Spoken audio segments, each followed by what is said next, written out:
before I blow dried her hair, I applied some of this zero weight gel by Lanza all over her damp hair. Then we round brush the hair, giving it like perfect foundational blow dry with a little bit of grip and a little bit of a hold. I'm gonna have soft curls draping over at the end, so I wanna take a section that goes diagonally from just behind the ear, here, until the front hairline. Clip that out of the way with a clip. You want to take sections that are going on a diagonal, because this way, as I drape the hair, once I drape the hair in front up, it'll cover over my part lines and I won't see the divisions or the sections of line. So I'll section this on both sides, and then I can turn her so you can see a good angle from the back. So here you go. There's your V-shaped section. So I'm going to take a little keratin healing oil hairspray, because it's got a nice working hold, and I spray a little bit on that section, not a whole lot, and just smooth this over. I'm gonna put a ponytail in here, so I'll ask Andrea to hand me an elastic. Perfect. So I put in the elastic, but it's important that I keep it loose. See how much space I have between the elastic and between the scalp and where I'm placing the elastic. So I keep it nice and loose to begin with, and then I'm going to gently tighten it once I get it placed in, but I want to tighten it only so that it lays at the base. The important part of that tightening process is that this part lays nice and neat over the top of that part line so you don't see it. Now, on this first ponytail, it's the only one that I have to do a little disguise. So I'm going to take a small piece of hair from the ponytail, and I'm going to wrap it around the elastic. I'm going to take and I'm going to bobby pin underneath, holding that hair in place and securing it around the base. So that's your first ponytail section placed.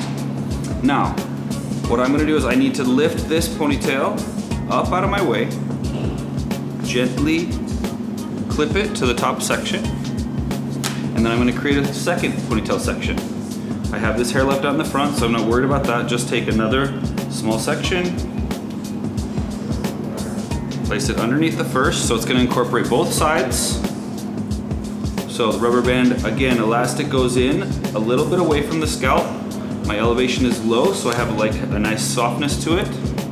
Just get a couple wraps around and then gently tighten. So all the part lines are covered. Perfect. Now here's the fun part. So I'm gonna drop the top section. So now I have two ponytails, right? So two ponytails. The top section, I'm going to split in half, keeping it nice and clean. And I'm going to take the bottom ponytail and bring it up in between them. And now this gets gently clipped out of the way like the first. And now these two ponytails become one down below, and you're creating like a little loop.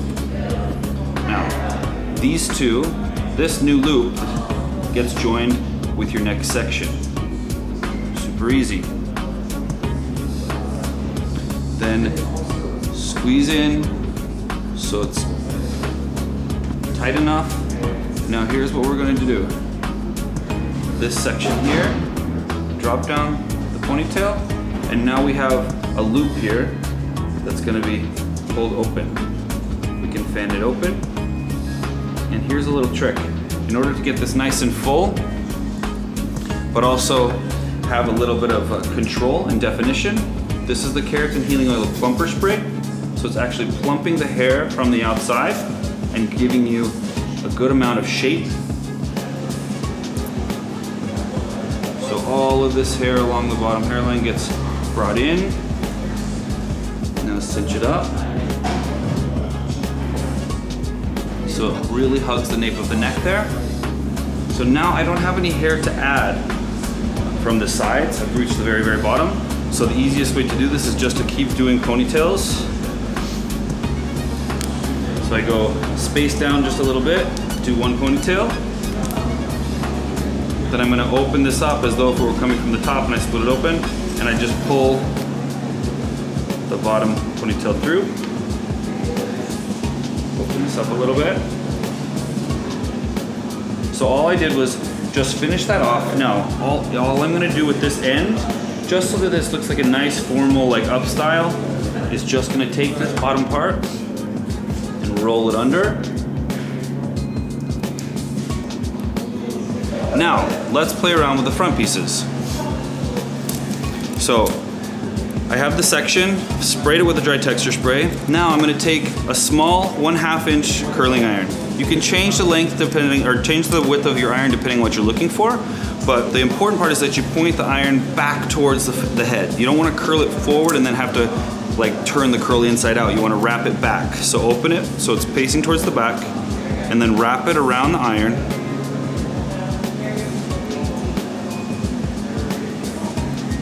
And then I'm just gonna let some of these set. The reason I change the curl direction is so that these become, the curls don't all integrate together. So we'll start on this side, so these have a couple extra seconds to cool. Drop these down. So the idea is that you want to be able to stretch this and have it open up this direction, almost like an accordion, right? So it's just becoming opened up, and you can see the texture that's sort of created through the side there. Okay, so I'm gently brushing these out. Now, the way that you approach this brush out portion is all dependent on the texture of hair that you have. So, if you have a texture of hair like Andrea's here, where as I brush it, the curl formation wants to jump back, it wants to stay curly, right? So I can be more aggressive with my brushing because I'm not worried about the curl formation just dropping out completely. And let the hair that you took all that time to set just bend and react in a way that you like.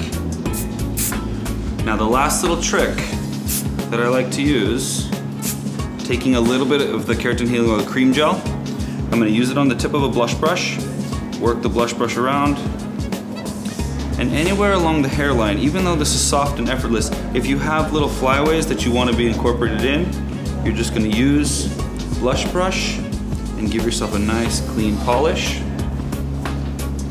And there you go.